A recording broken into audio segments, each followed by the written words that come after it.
All right, everybody, good evening to you. Thank you so much for joining us on this wonderful Friday night here for ANF Plus Sports Tonight. I'm Savannah Louie here with my good buddy, Scott Pennyman. Scott, it is great to see you. Savannah, great to have you out here, man. Yeah.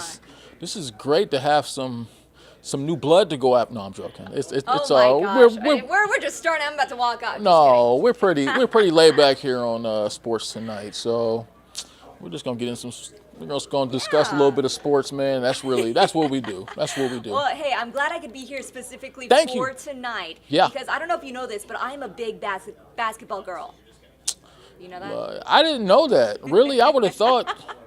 I don't know. I know you do a lot of cardio and running and Wait, stuff. Is I this thought because you'd I'm have 5 been. foot? What? Short people? No. I'm not gonna say that. I'm just saying. Look, I just didn't look at you and think basketball, right? Okay, well, I mean, like to observe. Okay. I don't necessarily like to play, but we've got a good game coming up tomorrow.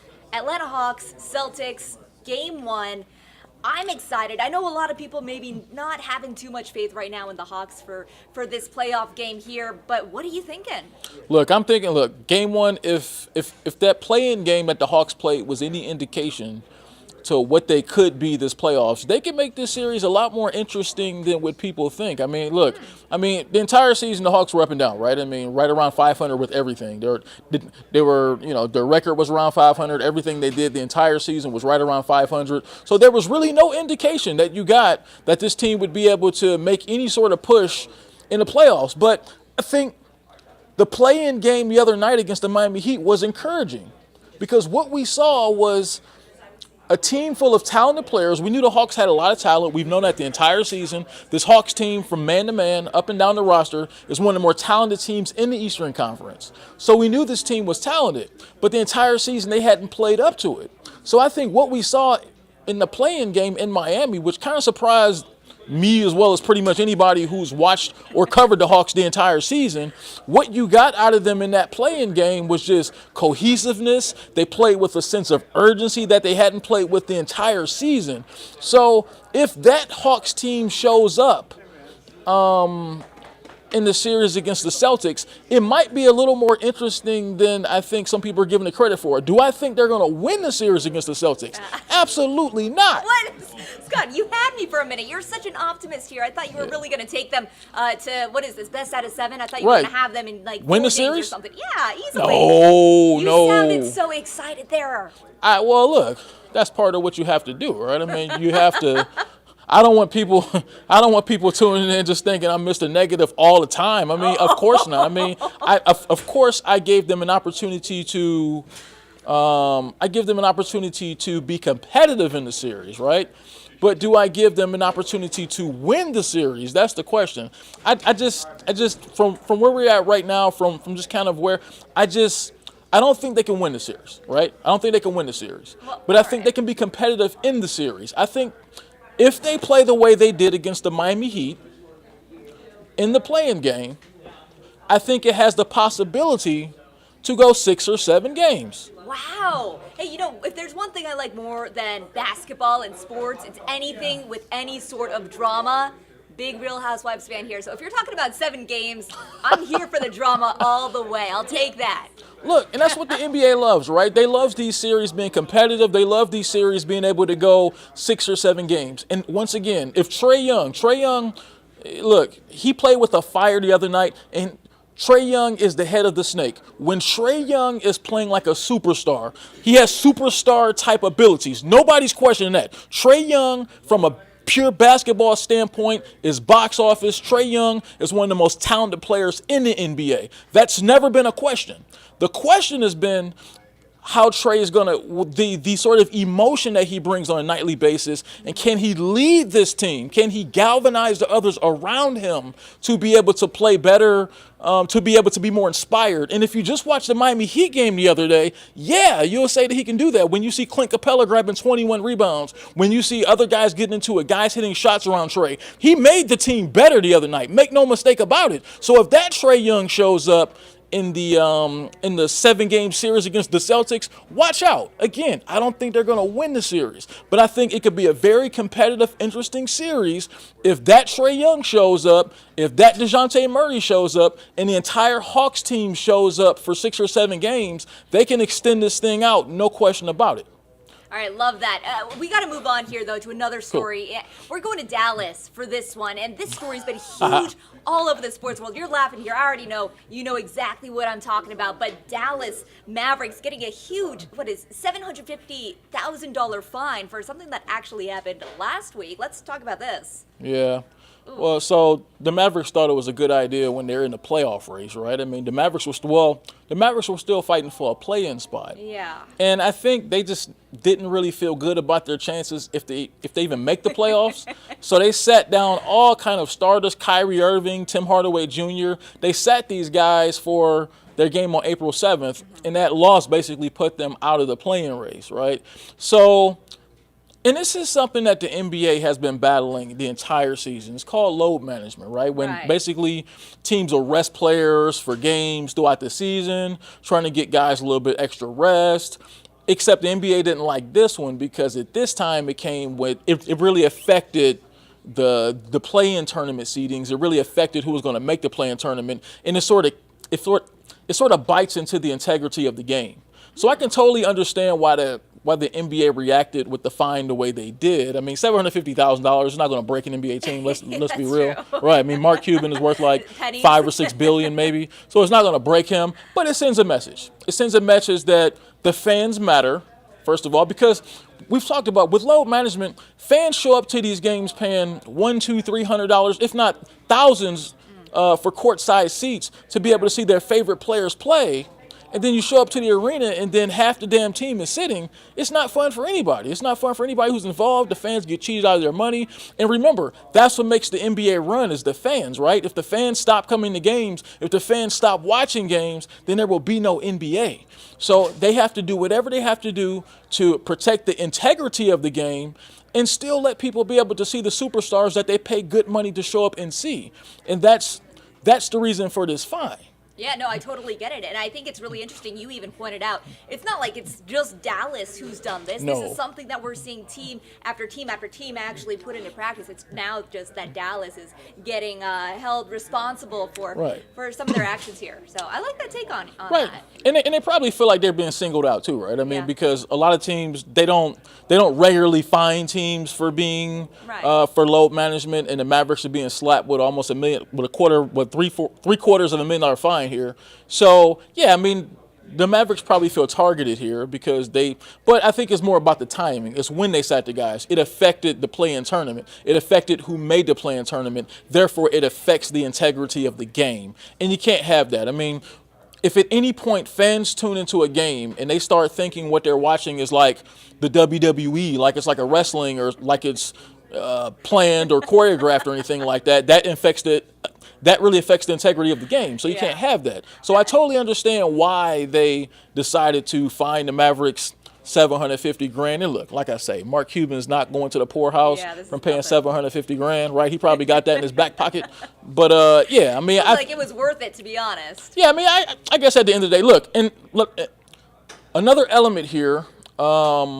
The number 1 overall pick, it's going to be Victor Wembanyama, right? He's 7'5". He's one of the most gifted players to come along in the NBA draft in a long time. That's not lost either. That's another reason for them sitting the guys in that last game, because that ensures that you're not going to make the playoffs, and that increases the likelihood that when the draft lottery comes around, that you can have an opportunity to draft a franchise-changing player like Victor. So you also want to protect that too. You don't want teams tanking late in the season and doing all that sort of stuff because, again, that affects the integrity of the game, that affects the integrity of the NBA draft, and nobody needs that. No, totally agree. It makes a lot of sense there. All For right. sure. I want to move on here to a story that really impacts a lot of us who are here in Atlanta. Although I will say, I know that the Atlanta Falcons have a lot of fans all over the country, but we got to talk about their drafting of their first-round pick here, Dupree, Georgia native here. Oh, they just signed him. They just signed him today. Yeah, okay, so let's let's talk about this. I mean, I feel like there are some mixed emotions. Some people really excited for what he can possibly do for our team, but then there are some other people there worried maybe with his health concerns and stuff like that. So I'll just let you go off. Well, you got Bud Dupree here, 30 years old, former first-round pick. Believe it was the Steelers. The Steelers took him in the first round. So he's from Georgia, and he really just, he had a pretty solid career with the Steelers, and then signed with the Titans as a free agent. They gave him some pretty decent money. Didn't really pan out. Didn't really live up to the contract he received with the Titans. But look, I think if you're the Falcons, you were second to last in the NFL last season when it came to getting to the quarterback, when it came to sacking the quarterback. They only had 21 sacks the whole season. Ooh. 21 sacks in 17 games, right? I could do that. Exactly. Probably me or you could probably sign with them and probably do at least as good of a job as they did getting to the quarterback last season. So, look, I think anybody you can add to the defensive line is going to be a help, especially guys. I mean, this offseason, they've added Calais Campbell to that defensive line. They added Bud Dupree now to the defensive line. So I think those guys are all upgrades. I mean, no, you're not signing Aaron Donald or Myles Garrett or somebody like that. So you're not signing those caliber of players. But I think that when you only had 21 sacks the entire season last year, you just signed two guys that had, I believe Dupree had 4 last year, and I think Campbell had about 4 or 5 sacks last year. So them two combined right there, just them two alone, make up about half your sack total from 2022. So, yeah, I mean, it's an upgrade, to say the least. So, yeah, I mean, I think if Bud Dupree is healthy, if he's healthy, which is a big if. Healthy is like the big caveat there. Right, that's a big if because last few seasons he hasn't really been that healthy. If he's healthy, yeah, I think he adds value to the Falcons' defensive front. He's proven in the past that he can get to the quarterback. So I think that, yeah, if he's healthy, once again, you got to keep saying that because that's been a big thing with Bud Dupree. But if he's healthy, he's going to bring some decent value to a team that desperately need someone to be able to get to the quarterback because, quite frankly, they stunk last season to get to the quarterback. They were, outside of Grady Jarrett, they didn't have anybody that was able to get to the quarterback on a regular basis. So, yeah, I mean, I think anyone who is a viable option to get to the quarterback who has at any point in his career had the ability to get to the quarterback, then I think it's a good signing for the Falcons for sure. All right, Scott, we got to talk about something else here. And this is something that I think the whole sports world has really had their eyes on. We know that Memphis 5-star basketball recruit Mikey Williams is facing some serious gun charges here. This is extremely disappointing, not just for Williams himself, obviously, but I think a lot of people who had their eye on him as his basketball season, obviously it's ending now with the playoffs, but a lot of good expectations for Williams.